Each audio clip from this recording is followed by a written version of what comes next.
Sa pool sa CCTV ang pagsalpok ng rider sa nakahintong truck sa Bantay, Ilocos Sur. Tutukan sa report.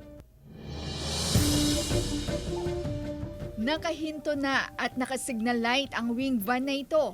Nakakaliwa sana sa bahagi ng Barangay Gimod, Bantay, Ilocos Sur nang biglang sumalpok ang isang rider sa likuran. Dinala agad sa pagamutan ang sugatang 21 anyos na lalaking rider. Itong biktima ay nasa hospital pa ma'am, nagpa-opera ma'am.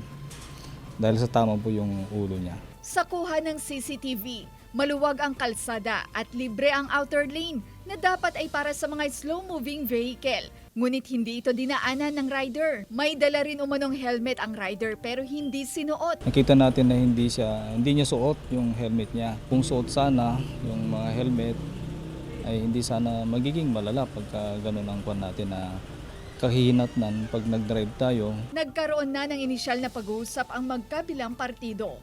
Kasama si George Benson, Ivy Hernando, 1 North Central Luzon.